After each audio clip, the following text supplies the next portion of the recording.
할렐루야, 좋은 아침입니다. 오늘은 베드로전서 3장 13절에서부터 17절까지의 말씀을 통해서 사람들이 두려워하는 것을 두려워하지 말라라는 제목을 가지고 말씀의 은혜를 나누기를 원합니다. 목회자로서 저는 가끔 이런 생각을 해봅니다. 철저한 말씀의 기준으로 본다면, 하나님의 분명하고 선명하신 기준으로 본다면 나는 얼마나 비겁한 삶을 살고 있는 것인가 라는 생각을 말입니다. 그 이유는 정말 그렇지 않으려고 발버둥을 쳐보지만 때때로 순간순간마다 하나님의 말씀보다 하나님의 얼굴보다 순간 두려워했던 것이 많았던 것이 아닌가라는 양심의 고백을 해봅니다. 때로는 사람들의 시선이 두려웠고 또 성도들의 비난이 두려웠던 것 같습니다. 오해받는 것도 두려웠고 억울한 것도 두려웠고 또 나름대로 쌓아왔던 소중한 관계들이 깨어지는 것도 두려워서 그랬던 것 같습니다. 그러다 보니 목회자로 당연히 해야 할 것을 비겁함 뒤에 감추기도 하고 나름 상대방을 배려했다, 그래서 그랬다라고 지금은 깨닫지 못하니 나중을 위한 것이다라는 그럴듯한 핑계로 저의 비겁함을 정당화했을 때도 있었던 것 같습니다. 그래서 종종 진실보다는 평화를 선택했고 옳은 것보다는 편한 것을 선택했고 하나님의 뜻보다는 사람들과의 관계, 눈치를 먼저 보았던 것은 아닌가라는 생각을 해봅니다. 그런 저에게 오늘 이 말씀은 참으로 날카롭게 심장을 파고드는 말씀으로 그래서 들리는 것 같습니다. 오늘 말씀 14절의 말씀입니다. 그들이 두려워하는 것을 두려워하지 말며 근심하지 말라라고 말이죠. 참으로 말씀을 맡은 자, 알고 있으니 당연히 그 말씀대로 가르쳐야 하고 전하고 선포해야 하는 자로서 얼마나 제 자신이 부끄러워지는가 부정할 수 없는 하나님의 명료하신 말씀이죠. 사실 오늘 선포된 말씀은 성도와 교회가 평안했던 시대에 주어진 말씀이 아닙니다.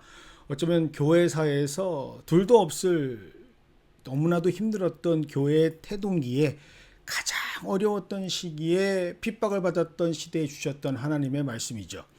베드로 전서를 받았던 당시의 성도들은 지금의 터키 지역인 소아시아에 흩어져 살았던 성도들이었습니다. 사실 이들은 단순하게 예수님을 믿었다라는 사건 때문에 핍박을 받았던 것은 아닙니다.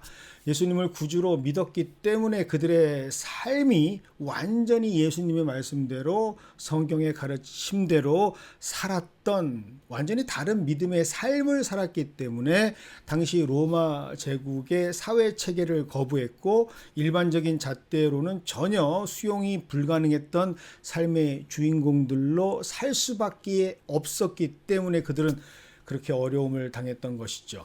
바로 단 한 가지 이유 때문입니다. 복음 때문에 그렇죠. 당시 로마 제국은 황제를 신처럼 섬겼습니다. 그런데 성도, 그리스도인들은 이렇게 말했죠. 황제가 주님이 아니라 예수님만이 우리의 주님 되신다라고 말이죠. 그러니 믿는 사람들은 당연히 미움을 받을 수밖에 없었습니다. 복음은 우상 숭배를 거부하도록 했고 복음은 술 취하는 문화를 거부하도록 했고 복음은 방탕한 문화도 거부하게 만들었기 때문입니다.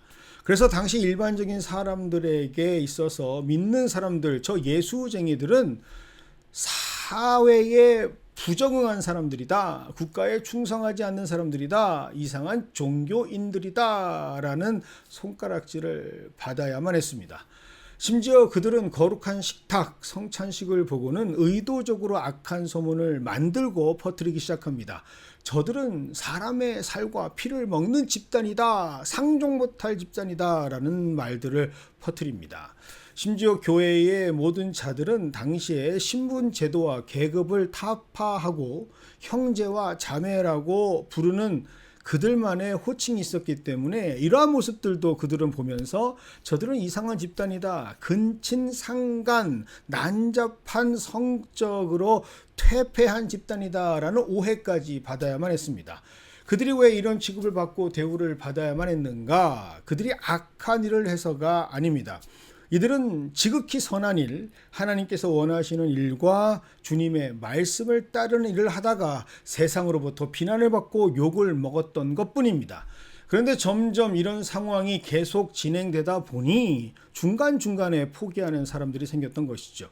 마치 오늘 양심 고백을 해야만 했던 저처럼 좋은 게 좋은 거지, 한쪽 눈 질끈 감고 못 본 채 하면 되는 거지, 잠시 비겁해지고 평안의 길을 찾으면 되지 않나, 다 용서해 주실 텐데 라는 성도들이 늘어나고 있었습니다. 그런데 이때 하나님께서는 사도 베드로를 통해 강력하게 말씀하고 계시죠. 13절입니다. 또 너희가 열심으로 선을 행하면 누가 너희를 해하리요. 너희가 열심으로 선을 행한다면 그 행함이, 그런 일들이 누구에게도 해를 받지 않는 일들이 될 수밖에 없다라고 주님은 말씀하셨는데, 다른 것도 아닌 하나님의 뜻을 열심으로 행한다면 그렇게 할 수밖에 없다라는 것을 주님이 말씀하셨는데, 하지만 그들이 마주하는 현실 속에서는 이 말씀이 전혀 위로가 되지 않았던 것이죠. 아무리 선하신 하나님의 뜻을 충성스럽게 행한다 하더라도 그들이 당하는 세상적인 해는 부정할 수 없었던 사실이었기 때문입니다. 며칠 전 한 권사님의 고민을 듣게 되었습니다. 너무나 교회에서 분명하고 정확하게 하셔야 할 말씀을 하신 것뿐입니다. 당연히 가르쳐야 할 말씀을 하셨는데 그 말을 했기 때문에 이제 많은 성도들이 자기를 싫어할 것이다 라고 스스로 힘들어하시고 괴로워하시면서 아파하시고 계셨습니다. 참 안타까운 현실이죠. 그런데 이런 상황에서 하나님께서는 베드로 사도에게 당당히 이 말씀을 전하라 라고 말씀하십니다. 14절입니다.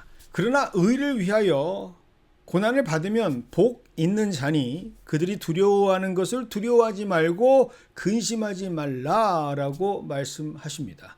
우리는 오늘 이 말씀에 집중해야 할 필요가 있습니다.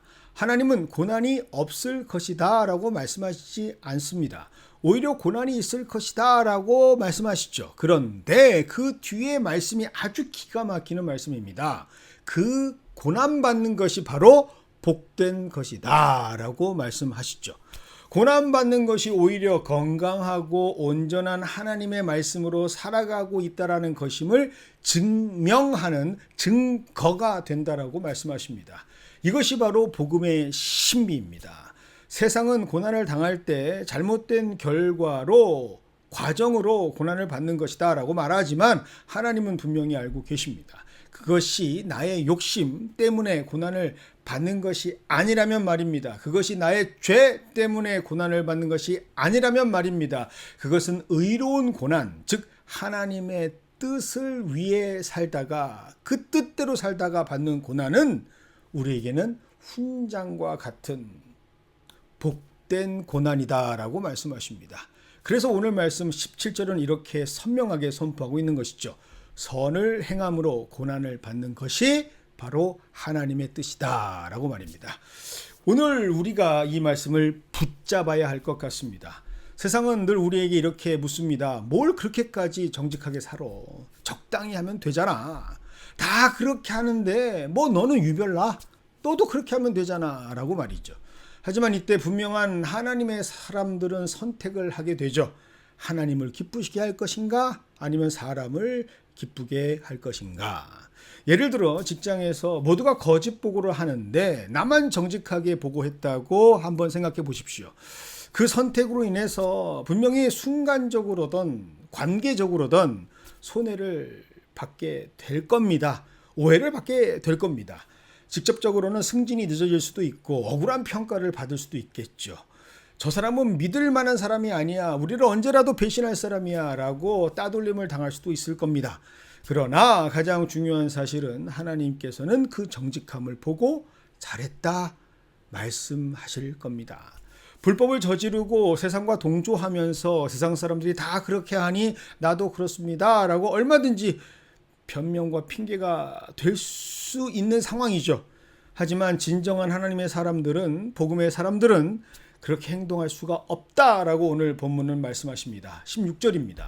선한 양심을 가지라. 이는 그리스도 안에 있는 너희의 선행을 욕하는 자들로 그 비방하는 일에 부끄러움을 당하게 하려 함이라. 선한 양심을 가진 자들은 그리스도 안에서 선한 일을 행하는 하나님의 사람들이기 때문에 그렇게 살 수가 없습니다. 오늘 16절의 원문의 의미를 원어로 보면 그리스도를 마음의 왕좌에 모셔라 라고 해석할 수가 있습니다. 이런 사람들이 가장 무서워하는 것은 사람이 아닙니다. 바로 예수 그리스도, 그분의 뜻, 그분의 말씀, 그분의 기준이 가장 위대하고 그것을 행하지 못하는 것이 가장 두려운 것이죠. 그런데 어느 순간 우리는 성도라고 하면서, 목회자라고 하면서 주님의 음성과 말씀보다는 우리의 삶의 표면적으로, 아니 피부로 느끼는 사람들의 시선과 판단, 그들의 반응이 우리 삶의 기준이 되어버린 삶을 살아가고 있습니다. 그러니 비겁하고 야가 빠진 미꾸라지처럼 하나님의 나라를 오히려 분탕질하고 있는 것은 아닌가라는 생각을 해봅니다. 하지만 이런 나에게 하나님께서는 다시 한번 말씀으로 회복을 가능하게 하시는 우리에게 기회를 주신 것이죠. 우리 예수님이 내 삶의 주인이 되시면 그 두려움의 방향이 어떻게 바뀌게 되는지, 사람보다 하나님을 더 의식하게 되는 회복이 무엇인지를 가능하게 하십니다. 사실 오늘 이 베드로 전서의 말씀은 당시 유대인들이라면 다 알고 있는 성경 말씀, 바로 이사야 8장을 배경으로 한다는 것을 성경은 말하고 있습니다.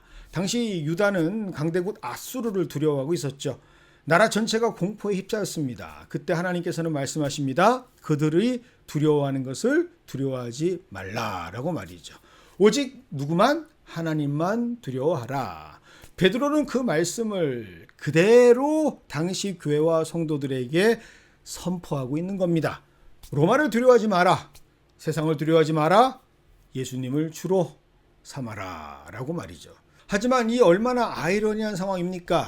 그 누구보다 세상을 두려워해서 예수님을 배신했던 당사자, 그 누구보다 로마와 유대교를 두려워해서 문을 잠그고 부활하신 예수님의 소식도 부인하고 거부했던 장본인 베드로를 통해서 하나님께서는 지금 이 말씀을 전하게 하신다라는 상황이 참 너무 아이러니하지 않습니까? 하지만 이것이 바로 오늘 말씀의 핵심입니다. 하나님께서는 그렇게 비겁했지만 부정할 수 없는 역사의 사실이 이것을 기록하고 있지만, 그 배신과 배반의 주인공이었던 그가 다시 복음으로 회복을 받아 누군가에게 분명한 하나님의 뜻을 선포하고 행할 수 있는 제2의 제3의 베드로가 되기를, 그것이 바로 우리가 되기를 하나님께서는 마음으로 우리에게 선포하고 계신다라는 사실을 말입니다. 역사 속에서도 이런 사람이 있었습니다. 1517년 10월 31일 비텐베르크 성당에 95개조의 반박문을 못 박았던 마르틴 루터입니다. 처음 그 종교의 개혁의 깃발을 올렸던 루터. 하지만 그 역시 왜 인간적인 두려움이 없었겠습니까? 역사적 논란이 여전히 있지만 그의 어둡고 비겁했던 모습이 역사에 그대로 남겨져 있습니다. 하지만 4년이 지난 1521년에 마틴 루터는 달랐습니다. 교황청과 황제 앞에 불려나간 루터.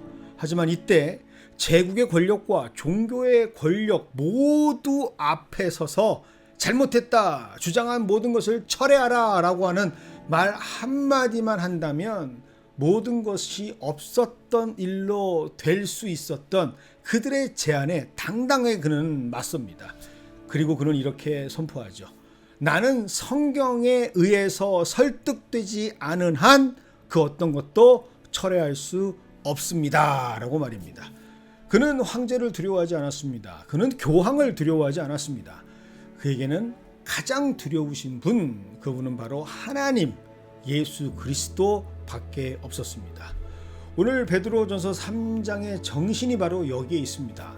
사람보다 세상보다 하나님을 더 크게 볼 수 있는 사람들, 그리고 하나님을 더 크게 보는 그들은 선을 행함으로 고난을 받는 것이 하나님의 뜻인 줄 알면서 담대하게 이것을 뚫고 나갈 수 있는 성도가 될 수 있다라는 것, 그것이 바로 오늘 우리에게 전해주시는 하나님의 음성이죠.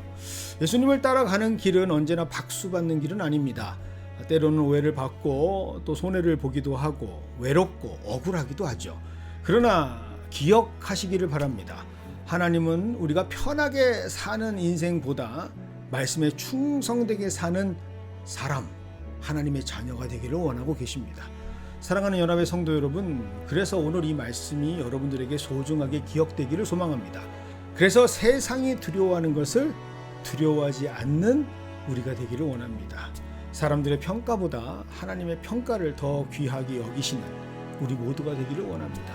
그래서 손해보다 순종을 선택하고 타협보다 믿음을 선택하셔서 우리 마음의 왕자리 예수 그리스도를 주로 모시고 살아가는 그 하루가 시작되는 회복되는 우리 인생 되기를 원합니다.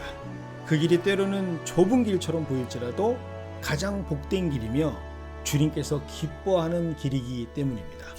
그래서 오늘은 이렇게 함께 기도해 보기를 원합니다. 주님, 사람들의 시선과 평가를 두려워했던 우리의 마음을 용서하여 주시옵소서.